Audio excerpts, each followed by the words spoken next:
This is my time. All right, let's go. Come on. Come on, Jojo. Come on. She hungry.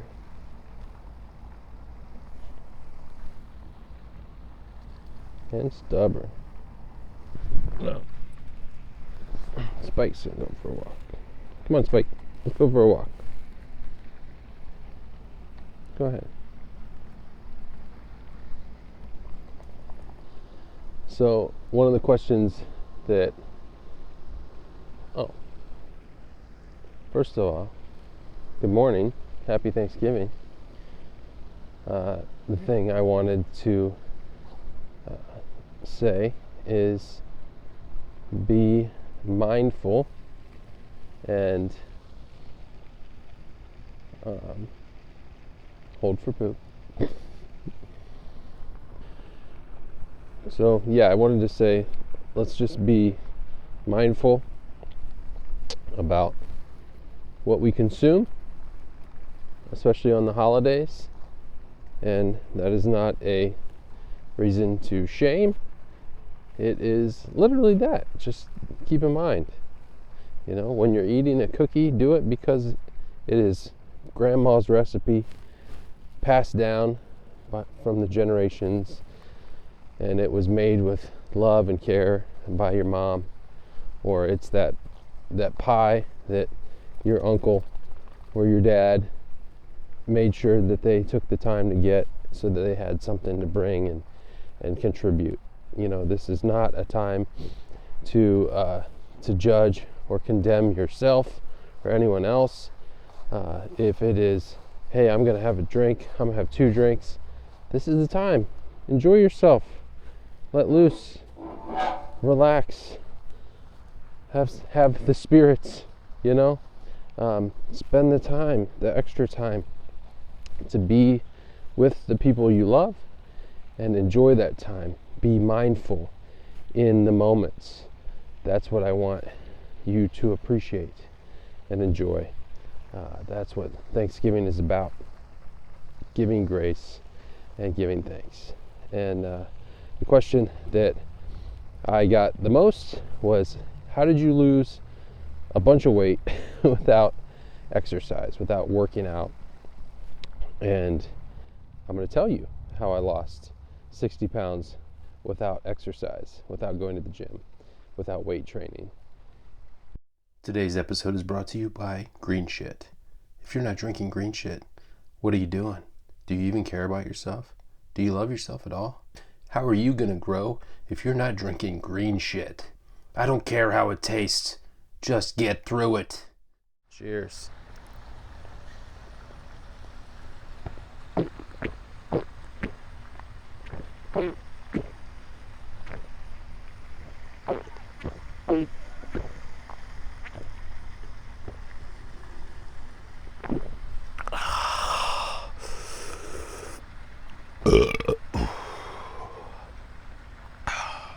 Just get through it. Necessity and consistency.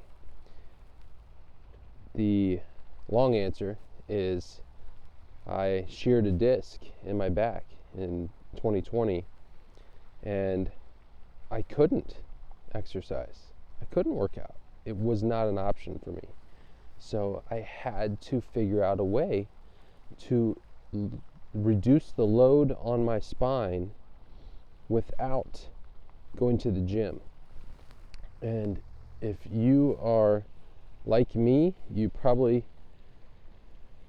had this understanding growing up that going to the gym and exercise was a punishment for the things that you ate. It was trying to reduce the damage that you did. Calories in, calories burned. It was this constant addition, subtraction game that you couldn't win. Take 2 without the dogs. Electric Boogaloo. Krispy Kreme gets it. They have the hot and ready light.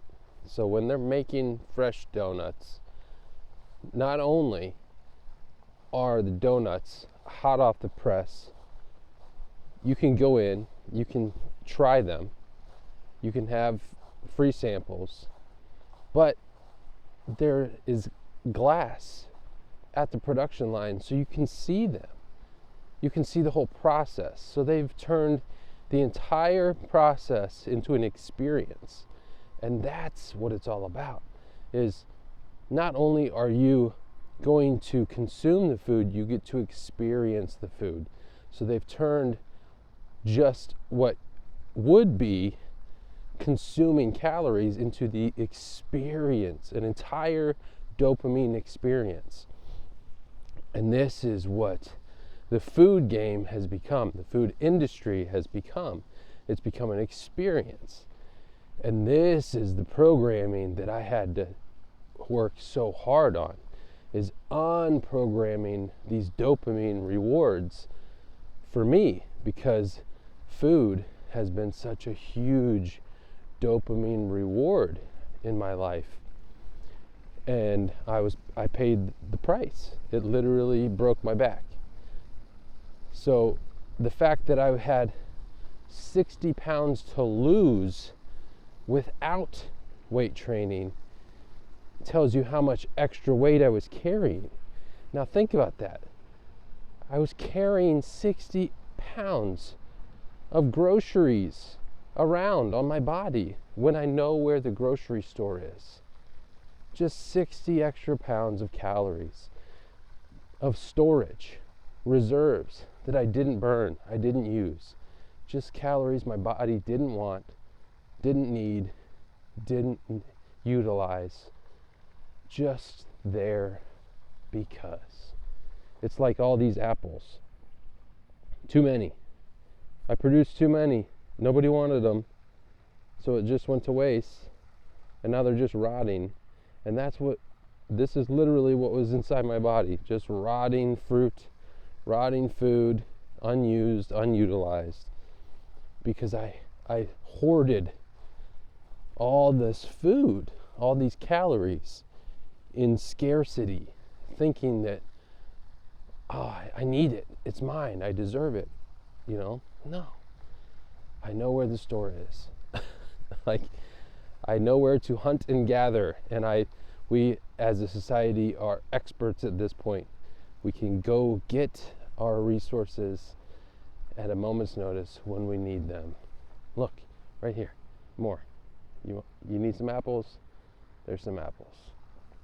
I remember a friend of mine who had a knee surgery, and he was talking about this exact same thing maybe 15 years ago, where he couldn't exercise because of his knee surgery, and the steroids that they gave him for pain management just blew him up as far as weight management.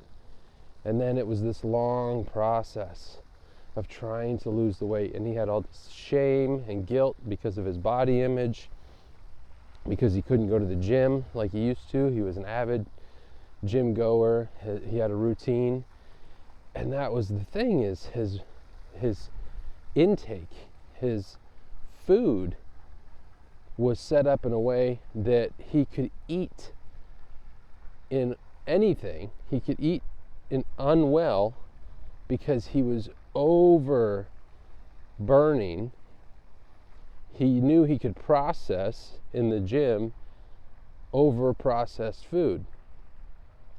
And then once the logistics department broke down, all of a sudden, oh crap, now it's an input problem. So that's when I started to realize, okay, what about people who are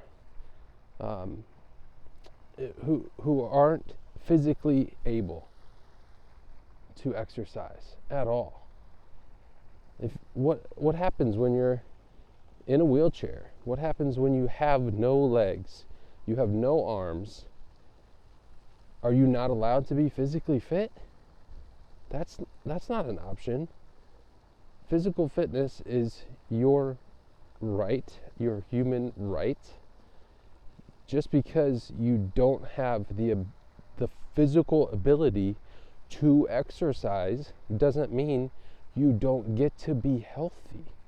You don't get to be well. You don't get to maximize feeling good and excelling at your wellness. So it has to be an input. You have to solve the input. What you put in is what you get out. So I had to solve the food. I had to solve my relationship to food, and I really thought about the 3 different pumps at the gas station. My buddy wanted to get his dream car, and he was having some analysis paralysis. And I was like, what's the problem here? This is the car you've been talking about for years. You love this car. It's what you really want. You can afford it.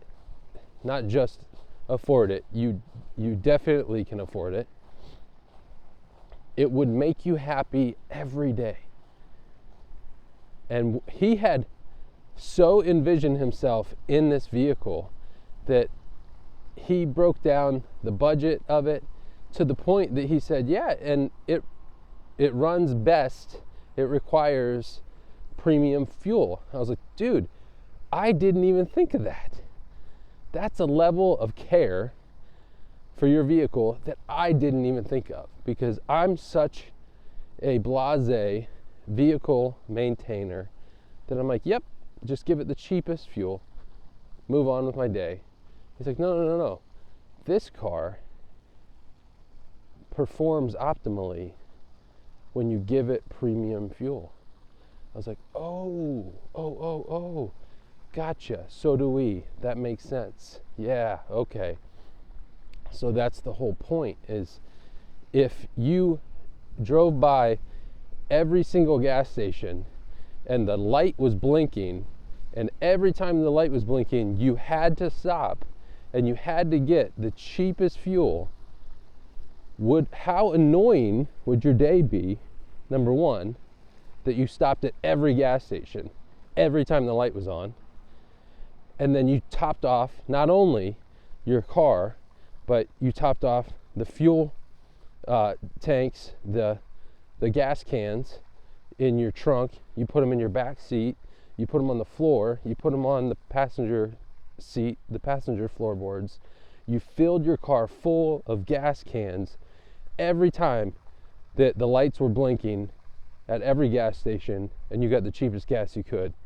But I need you to use that gas before it goes bad. Are you going to do it? And how frustrated are you going to be when you go everywhere smelling like gasoline?